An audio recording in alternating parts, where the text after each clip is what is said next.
What if the hungriest person in the room was the one feeding everybody else? Marcus Webb was 17 years old, working a diner job after school, keeping his family alive one shift meal at a time. He had exactly one warm meal in his hands and barely enough pride left to carry it home.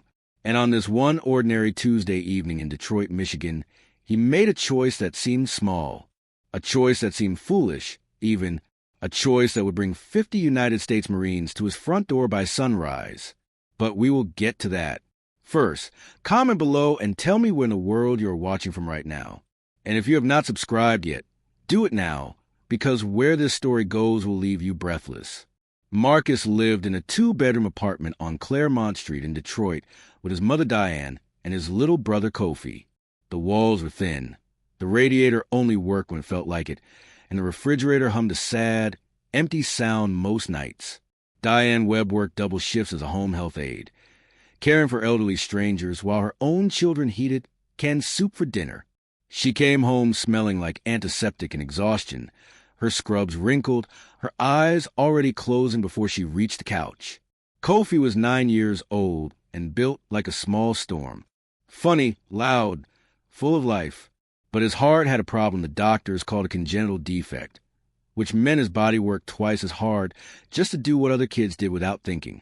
His medication was expensive, not expensive like an inconvenience. Expensive like a choice between that and groceries. Marcus knew the math by heart because he had been doing it in his head since he was 14. He was the kind of teenager who woke up before his alarm, who packed his mother's lunch before she could argue, who helped Kofi with his homework at the kitchen table while pretending not to be worried. Nobody asked him to become the man of the house. He just looked around one day and understood that someone had to. His job at Millie's Corner Diner paid $9 an hour. The best part of the job was a shift meal, one free plate of whatever the kitchen made that day. Marcus had learned to stretch that single plate across 3 people if he needed to. A little for Kofi, a little for his mother, a small corner of something for himself, just enough to keep going.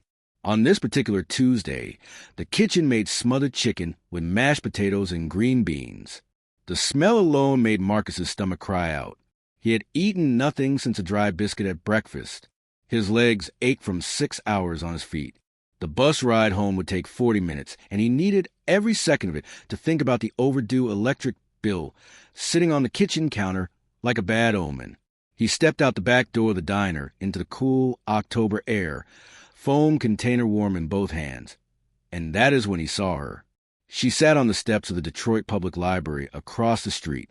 The library had been closed for 8 months, shut down for what the city called renovation, but everyone on Claremont Street called abandonment. The old woman sat perfectly straight, like pride was the only coat she owned. Her silver hair was neatly pinned back. Her shoes were old but clean. Beside her sat a worn canvas bag and a small broken radio with a bent antenna. She was staring at the diner's trash cans, not with desperation.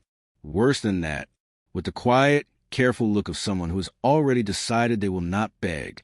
Marcus recognized that look immediately because he had seen it on his mother's face at the end of every long month. The woman felt his eyes and looked up sharply. Her gaze dropped to the container in his hands, then moved away fast, jaw tight, like she was angry at herself for looking. Marcus stood very still on that sidewalk. Kofi needed his medication refilled on Friday. The electric bill was 3 weeks late. His mother had not eaten a real dinner in 2 days. The container in his hands was supposed to solve at least part of tonight. He walked across the street anyway. He knelt down to her level, the way you do when you want someone to know you see them as an equal. "Evening, ma'am," he said softly. "I work over at Millie's. This is my shift meal, and it's honestly too much for just me." The woman's eyes narrowed like she was reading the fine print of his soul. "I don't take charity, boy." "It's not charity," Marcus said. "It's dinner." She studied him for a long, long moment. Then she said, "Dorothy Caldwell. Miss Dorothy to most." Marcus smiled. Marcus Webb. "You'll miss your bus," she said, glancing toward the stop. "Yes, ma'am," he replied. "That's all right." Something shifted in her expression then. Something small and careful, like a door opening just 1 inch. She accepted the container with both hands and the dignity of a queen, receiving something that was always hers to begin with. Marcus walked the 40 minutes home in the dark, stomach empty, feet aching, and somehow feeling fuller than he had in months. He had no way of knowing that Dorothy Rose Caldwell had been watching this neighborhood for 3 years. No way of knowing about the notebook she kept, the names she recorded, the secret she had been protecting at great personal cost. And he had absolutely no idea that by 5 o'clock the next morning, his mother would be shaking him awake with terror in her voice, pointing at their front window where the dark street below was filled with the silent, disciplined shapes of 50 United States Marines standing in perfect formation, waiting for him. Diane Webb was not a woman who scared easily. She had raised 2 boys alone in Detroit. She had worked nights in neighborhoods that made other people lock their car doors. She had faced eviction notices, empty bank accounts, and broken heating systems in January without flinching. But when she pressed her face against that thin bedroom curtain at 5 in the morning and saw what was standing outside on Claremont Street, her hands would not stop shaking. Marcus. Her voice came out in a whisper, so tight it barely made a sound. Marcus, get up right now. He was at the window in 4 seconds flat. 50 Marines stood in 2 perfect lines along both sides of their street. Dress uniforms, polished boots, faces forward, still as stone in the gray pre-dawn light. Behind them, 3 military vehicles idled quietly at the curb, their engines a low, steady rumble in the silence. Not a single neighbor had come outside. Everyone was watching from behind curtains, just like them. Kofi appeared in the doorway, rubbing his eyes. "Dee," he whispered, "are those real soldiers?" "Go back to your room, baby," Diane said, her voice cracking at the edges. Marcus could not move. His mind was running through everything he had done in the past 24 hours, every small decision, every word spoken. He came up with nothing. Nothing except an old woman on library steps and a container of smothered chicken. Then one figure stepped forward from the formation. Gunnery Sergeant Leon Tate was a tall man with a face carved from discipline and years of hard living. His uniform bore more medals than Marcus could count. He moved toward the front door with the calm certainty of someone who had walked into difficult situations his entire life and never once looked away. Marcus opened the door before the knock came. Gunnery Sergeant Tate looked at him with steady, unreadable eyes. Then he reached inside his jacket and produced a crisp white envelope with Marcus's name written across the front in neat, familiar handwriting. "We are here," Tate said, his deep voice carrying clearly in the morning air, "because of the woman you fed." Diane grabbed Marcus's arm, so hard it hurt. Tate continued, "Miss Dorothy left instructions. If anything happened to her, we were to come directly to you." The letter was short, but it hit Marcus like a freight train. "Dear Marcus, if you are reading this, I am gone. Do not waste time being sad. I chose you because you fed me like it was the most natural thing in the world.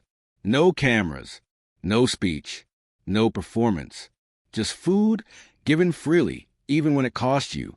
I spent 3 years on those library steps documenting everything.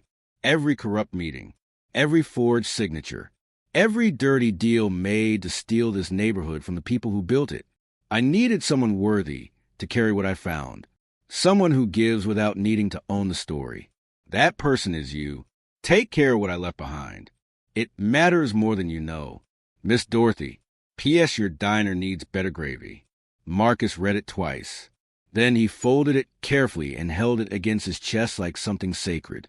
Tate explained the rest inside their small living room, his large frame somehow respectful of the worn furniture and patched walls.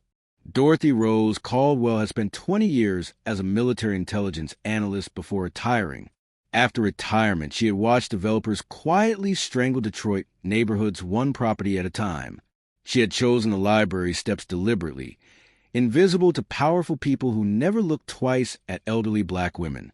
For 3 years, she had recorded names, license plates, dates, and illegal transactions in her notebooks, building an airtight case that could expose everything. She had been waiting for someone to pass it to, someone whose character was proven not by words, but by small, quiet actions when nobody was watching. Then she disappeared. And the attacks on Marcus began almost immediately. That same afternoon, a certified letter arrived from their landlord. Eviction, 72 hours. Code violations that had never existed before yesterday suddenly filling an entire legal page. Marcus read every word twice the way Dorothy had once advised him to, without ever knowing she was advising him at all. His phone buzzed 20 minutes later. Principal Graves. A school disciplinary hearing had been scheduled for Monday morning. Concerns about Marcus's behavior. His eligibility for program recommendations suddenly under review. The message was careful and professional, and absolutely poisonous underneath.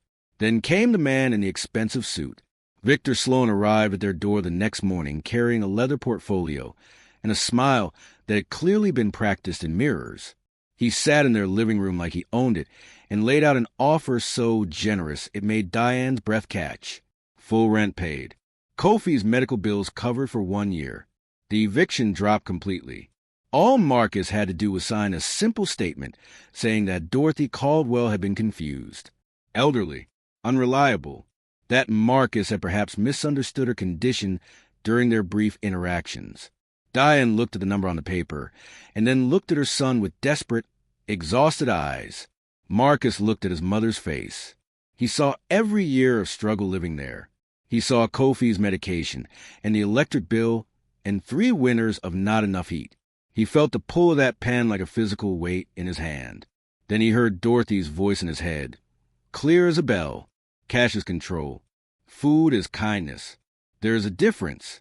He set the pen down. No, Marcus said quietly. Sloane's smile flickered like a candle in wind. I won't call her confused, Marcus said, his voice growing steadier with every word. I won't help you bury what she spent 3 years protecting. Not for any number on any paper. Sloane stood up slowly, all the warmth gone from his face now. You are making a serious mistake, son. I am not your son, Marcus replied.